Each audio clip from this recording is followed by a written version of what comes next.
오늘 함께 볼 말씀은 갈라디아서 1장 6절로 8절 어제 봤던 말씀을 다시 보고 말씀을 좀 나누도록 하겠습니다.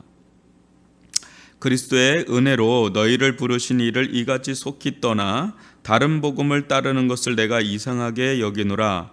다른 복음은 없나니 다만 어떤 사람들이 너희를 교란하여 그리스도의 복음을 변하게 하려 함이라. 그러나 우리나 혹은 하늘로부터 온 천사라도 우리가 너희에게 전한 복음 외에 다른 복음을 전하면 저주를 받을지어다. 어제 이 갈라디아서 1장 6절로 8절을 살펴보면서요, 이 복음에 대해서 좀 바라봤죠. 이 복음이라는 게 이 사도들이 전한 복음이 있습니다. 그래서 이 교회는 선지자들과 사도들의 터 위에 세워진다고 그렇게 나오죠. 그 말은 선지자 또 사도 이 사람들이 중요한 게 아니라 이 사람들을 통해서 주신 하나님의 말씀, 그것이 매우 중요하다는 거죠. 그들이 전한 것은 복음입니다. 지금 구약에도 숨겨져 있는 복음이 있고 또 신약은 아예 그것이 계시된 복음이 있죠. 이 복음의 터 위에 교회가 세워지는 겁니다. 근데 사도들이 전한 복음이 있고 다른 이들이 전한 복음이 있다는 거예요. 근데 이 두 가지가 같은 것 같으면서도 매우 다르다는 거죠. 그래서 두 종류의 복음에 대해서 어제 좀 살펴봤습니다. 하나는 예수와 하나님 나라의 복음이 있고 또 하나는 다른 복음이 있다라는 것을 어제 좀 살펴봤죠. 여러분들은 이 부분을 어떻게 생각하는지 모르겠습니다. 우리가 이렇게 교회 오면 복음에 대해서 좀 듣죠. 네, 이 복음을 어떻게 받아들이고 있는지, 이것은 이제 설교자의 문제도 되고 또 듣는 성도들의 문제이기도 하고요. 이런 것들이 교회 안에서 계속해서 일어납니다. 왜 그러냐면 원색적인 이 복음을 전하면 그걸 싫어하는 분들이 계셔요. 내가 원하는 복음은 이런 복음인데 왜 그런 복음을 전하냐? 자기 원하는 복음을 따라가는 분들도 있을 수 있고 또 목회자가 다른 복음을 또 전할 때가 있어요. 왜냐? 사람들이 좋아하는 그럴 만한 말씀으로 또 전할 때가 있기 때문에. 그래서 갈라디아서에도 그런 얘기가 있죠. 내가 하나님을 좋게 하랴 사람을 좋게 하랴. 내가 사람을 좋게 하면 하나님의 종이 아니더라. 이런 말씀이 또 나옵니다. 이 갈라디아서가 그러면서 굉장히 중요한 말씀을 차지합니다. 그래서 이제 복음에 대한 우리들의 이제 정의가 굉장히 중요한데요. 이 복음, 과연 진짜 이 복음은 뭐냐? 어제는 그 부분을 좀 나눴습니다. 복음은 좋은 충고가 아니라 좋은 소식입니다. 여기까지 한 걸로 좀 기억이 나는데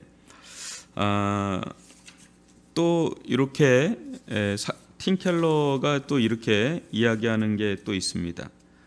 그 다음에 보면 복음이란 우리가 행해야 하는 무엇이 아니라 우리를 위해 행해진 무엇입니다. 이것도 팀 켈러가 굉장히 중요하게 정의를 내리는 것 중에 하나입니다. 여러분들도 다 알고 있는 내용이에요. 근데 그거를 이제 좀 이렇게 언급을 한 것뿐입니다. 복음이란 뭡니까? 복음이란 우리가 행해야 하는 무엇이 아니다. 뭔가 해야 하는 무엇이 아니다. 왜? 그렇게 가면 그게 율법주의로 흐를 가능성이 매우 높기 때문에 그래요. 그러면 아마 이런 생각을 하는 분이 있을 거예요. 그럼 뭐 아무것도 안 해도 되는 거냐? 그 순서의 문제예요. 순서의 문제. 그러니까 우리가 뭔가 행해야 하나님께서 은혜를 주신다. 요거가 율법주의라는 거죠. 우리가 뭔가 행해야 하나님 은혜를 주신다. 여러분 어떻게 생각하세요? 저도 그렇고 많은 목회자들이 기도해야 합니다. 그래야 하나님께 은혜를 받습니다. 하나님께서 역사하십니다. 이렇게 설교합니다. 근데 이 부분을 잘 좀 들어서 해석을 해야 돼요. 무슨 말이냐면 복음이 있고 복음을 받아들인 자들이 있죠. 받아들였을 때 반응이 있어요. 반응이 있을 때 그때 행함이 나오는 거예요. 그러니까 복음이 먼저고 행함은 그 뒤에 따라오는데 자칫 잘못하면 행함이 앞에 서고 그 다음에 뒤에 복음 같은 그런 은혜들이 뒤에 따라가면 그때부터 뭔가 이제 그렇게 하지 못할 때 죄책감도 있고 하나님은 나를 사랑하지 않을 거다라는 그런 생각이 점점 배입니다. 그래서 우리 주변에 아주 탁월한 그런 사람들 보면 굉장히 행함이 강하거든요. 저 사람 저렇게 살아서 되는 거구나. 이렇게 나는 근데 그렇게 왜 안 되지? 그렇게 하는데 그 사람의 깊은 속을 잘 못 들어봐서 겉만 봐서 좀 그럽니다. 그 사람의 그런 행함을 주장하게 만드는 은혜가 있는 거거든요. 그 은혜가 그 사람에게 행함으로 나타나게 되는데 그거를 보지 못하면 행함을 따라가다 보면 따라가지도 못하고 따라간다 한더라도 굉장히 잘못된 길로 나아갈 수 있다.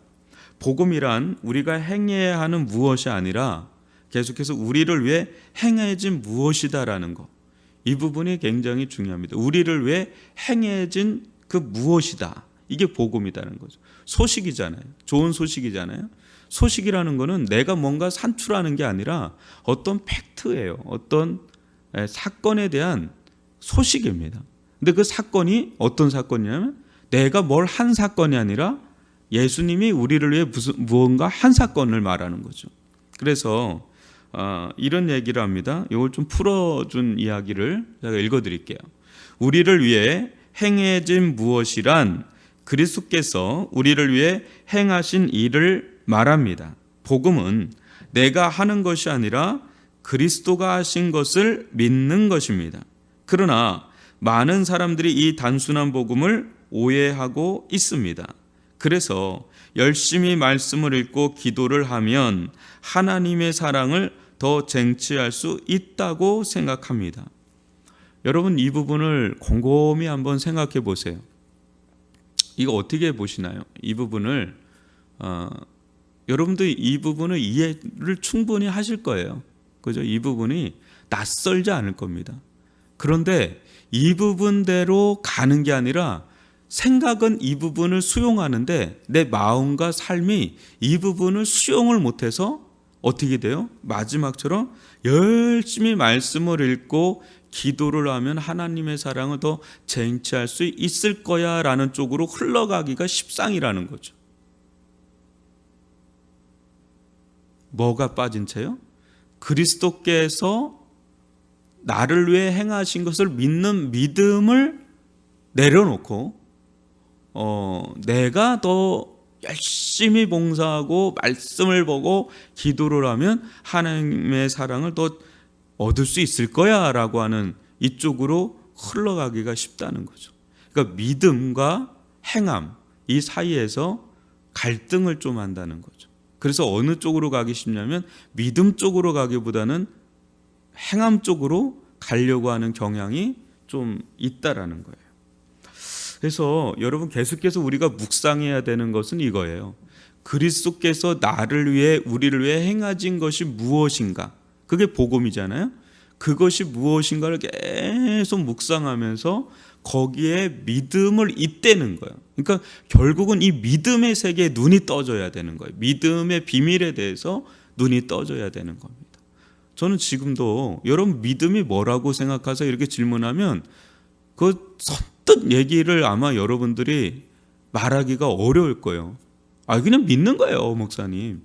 동의하는 거예요. 이해하는 거예요. 깨달은 거예요. 뭐 여러 가지 이야기는 할 수 있지만 이 믿음이라는 것에 대해서 계속해서 여러분 눈이 떠가야 됩니다. 믿음의 생활이 되지 않으면 율법적 생활이 되는 거예요.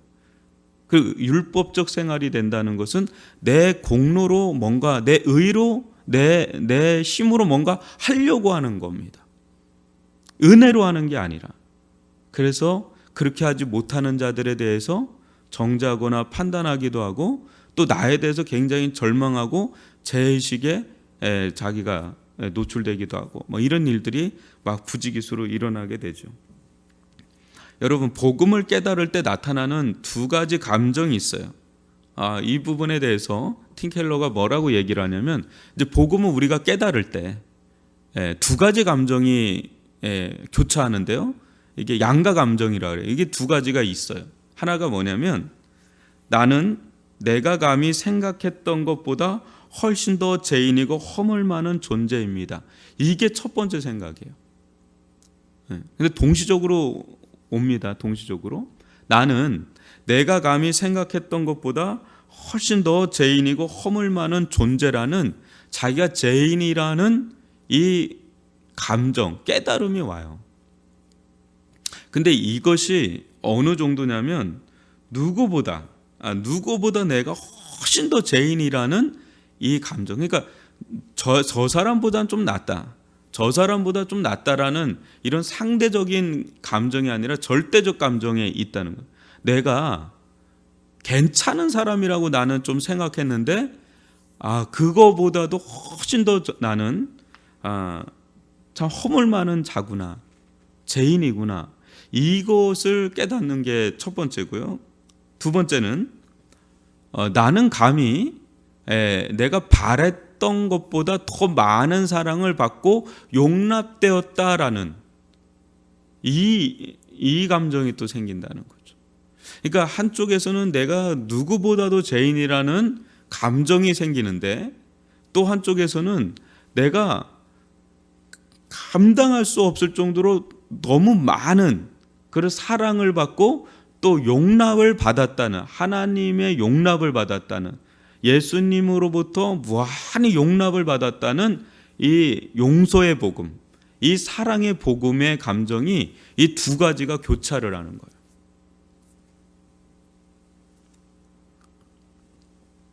여러분, 지금 매우 기초적인 거지만 매우 본질적인 얘기를 하고 있는 겁니다. 그래서 이 부분을 가장 잘 보여주는 사람이 누구냐면 사도 바울이에요. 그래서 예수님의 복음이 있지만 오늘날 교회를, 기독교를 이렇게 형성하는데 아주 중요한 토대를 마련한 사람이 사도 베드로고요. 예수님을 가장 잘 소화한 사람입니다. 복음을 가장 잘 소화한 사람이에요.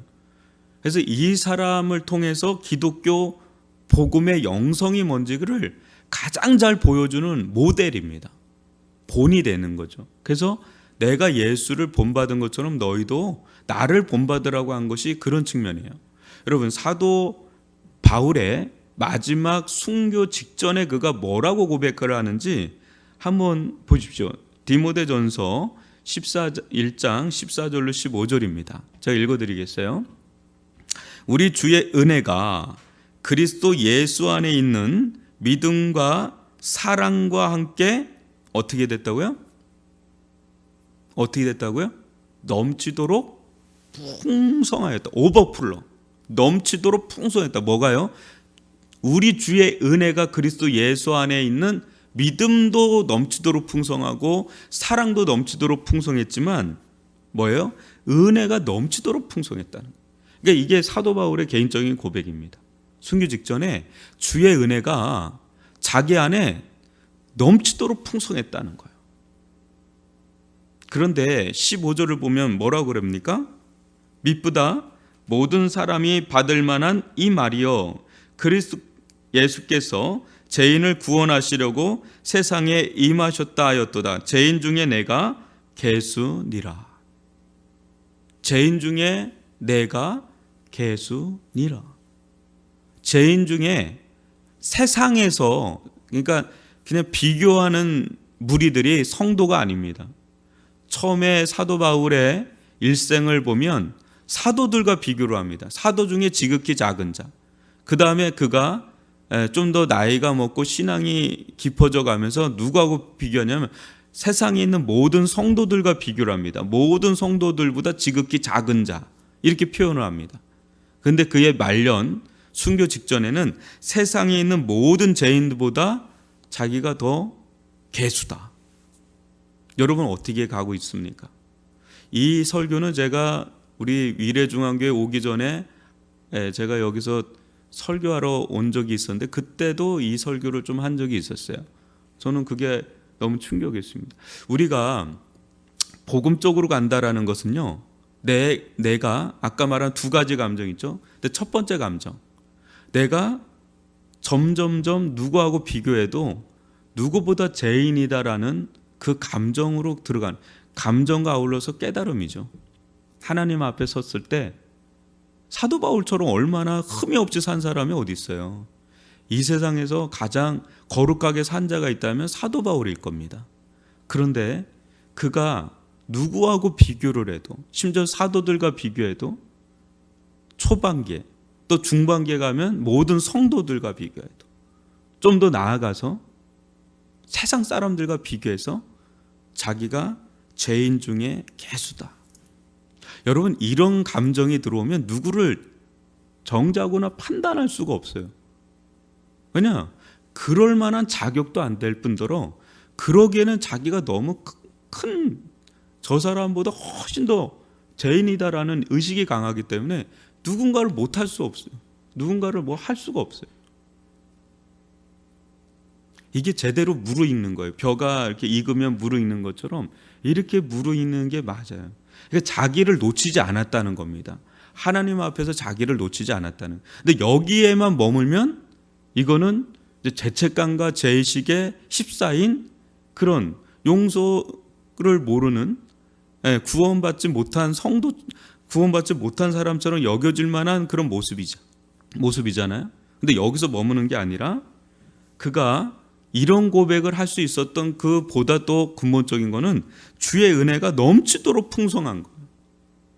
자기가 받을 자격이 안 되는데, 자기는 정말 아무것도 아닌데 오히려 죄인 중에 개수, 이전에 폭행자요, 살인자요, 핍박자였던 자기인데 이 아무것도 아닌 나에게 베풀어 주신 주의 은혜가 실은 그에게 너무 컸던 겁니다. 그 은혜가 너무 크면 클수록 자기가 누구인지 두 가지로 알게 되는, 하나는 용서받은 죄인이라는 거죠. 용서받은 죄인. 또 예수 그리스도 안에 있는 하나님의 자녀다, 백성이다라는 게 그 안에 너무 또렷하게 생기는 거죠. 그래서 그가 틴켈러 이런 말을 합니다. 복음을 받아들인 자의 특징을 얘기를 합니다. 한번 보세요. 복음은 뭐라고요? 우리를 겸손하게 하면서 동시에 담대하게 합니다. 이렇게 나와요. 복음은 우리를 겸손하게 하면서 또 담대하게 합니다. 이렇게 나와요.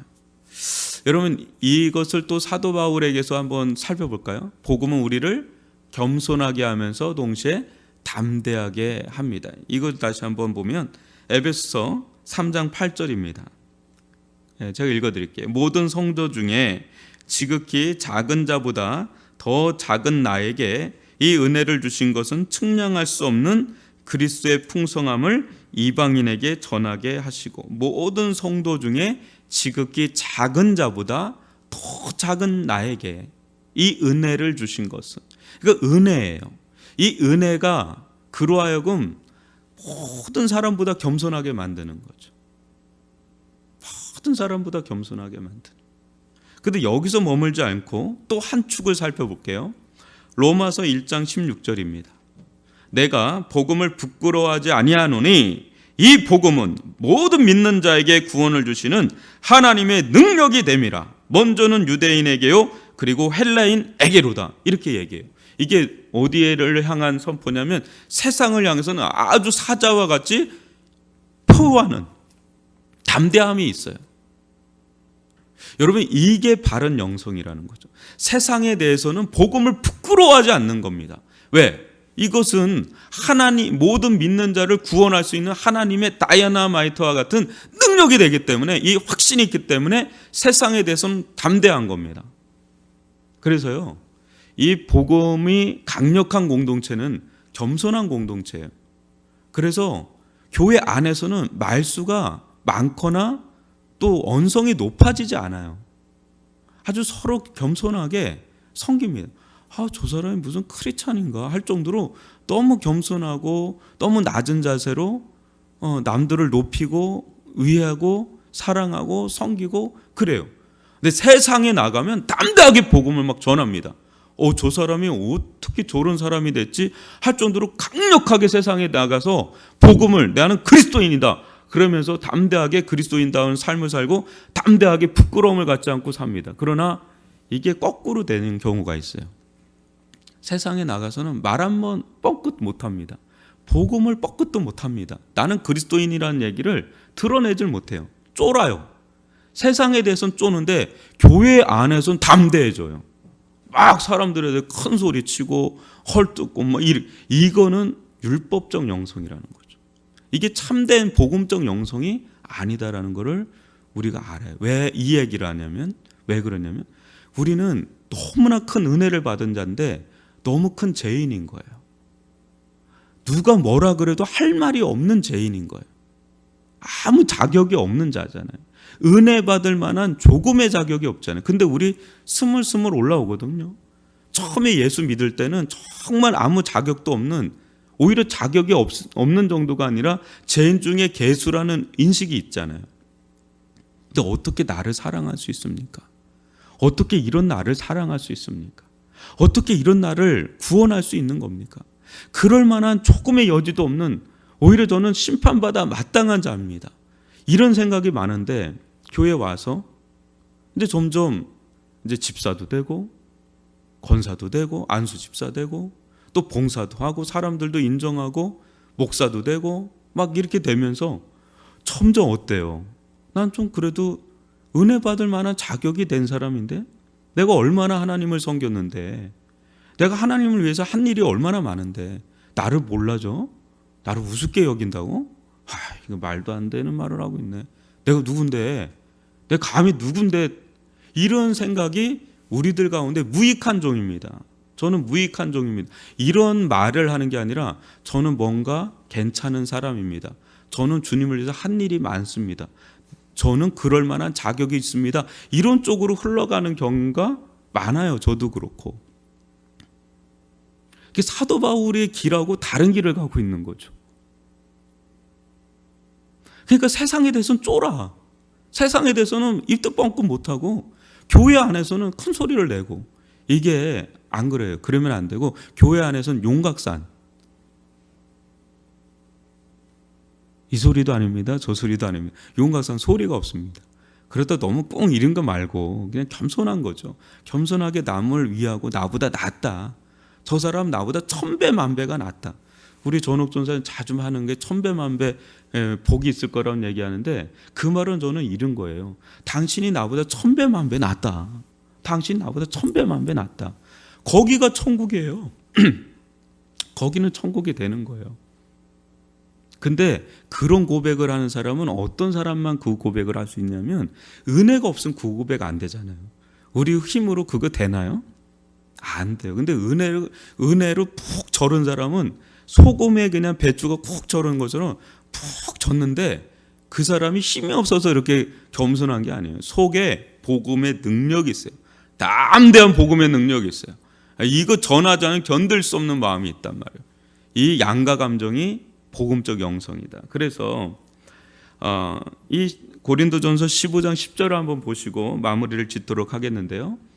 한번 보십시오. 그러나 나의 나된 것은 하나님의 은혜로 된 것이니 내가 주신 그의 은혜가 헛되지 아니하여 내가 모든 사도보다 더 많이 수고했으나 내가 아니요 오직 나와 함께 하신 하나님의 은혜로다.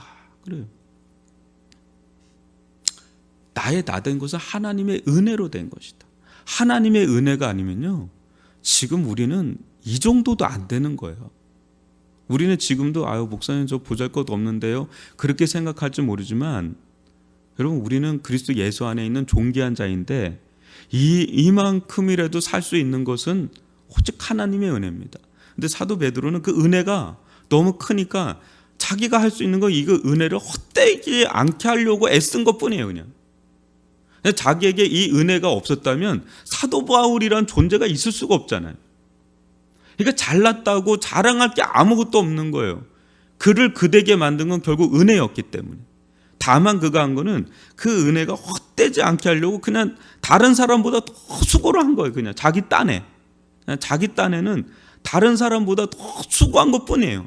그러나 그건 내가 잘나서 그런 게 아니라 나와 함께 하신 하나님의 은혜로다. 그러니까 자랑할 거는 하나님의 은혜밖에 없다라는 거죠. 예수님의 공로밖에 없다는 거예요.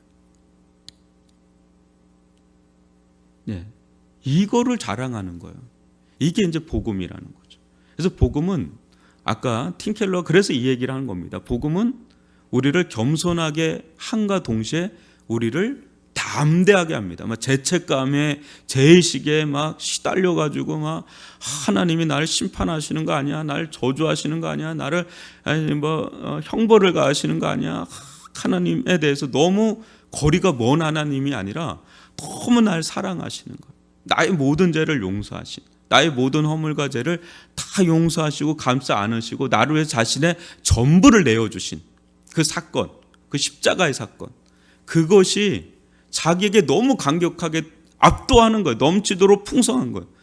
그러니 그 속에서 자신은 그리스도인이다라는 담대함이 생긴과 동시에 자기는 그럴 자격이 전혀 없는데 계속 부어주시는 그 은혜 안에서 그는 자신이 누구임을 잊지 않은 거예요. 평생 자기가 원래 자기의 모습이 어떠한 자인지를 더 깨닫는 겁니다.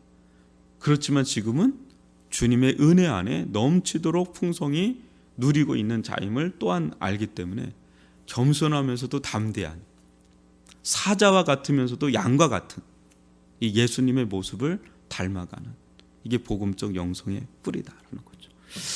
그래서 여러분 오늘 여기 좀 살펴보고요. 이제 내일도 더 아주 이것이 계속 나갈 텐데, 복음은 팀 켈러가 이런 얘기합니다. 복음은 단순하지 않습니다. 복음을 다루기에는 너무나 폭넓고 깊이가 있어서 이것을 다 다루기에는 감당할 수 없을 정도의 측량할 수 없는 깊이와 넓이가 있다는 얘기를 팀 켈러가 해요. 그만큼 복음은요, 우리가 아는 것이 다가 아님을 알고 이 복음에 대해서 오늘 계속해서 나아갈 건데, 이 토대 다지기예요. 지금은 복음의 토대를 잘 다지는 게 필요합니다. 그래서 이걸 잘 여러분들 오늘 토대긴 하지만 기초긴 하지만 본질이에요. 그래서 이 부분을 놓고 여러분 우리를 좀 돌아보고 우리의 신앙의 흐름이 어디로 가고 있는지를 한번 잘 보십시오. 매우 중요하게 우리의 인생에 엄청난 영향을 아마 미치고 있다는 걸 알 겁니다. 교회, 내 가정, 인생 전반에 이 복음의 영성이 얼마나 강력하게 영향을 미치는지 몰라요. 이거하고 굉장히 대조되는 게 이제 내일 나옵니다. 그 부분에 대해서 저 내일 함께 좀 살펴보도록 하겠습니다.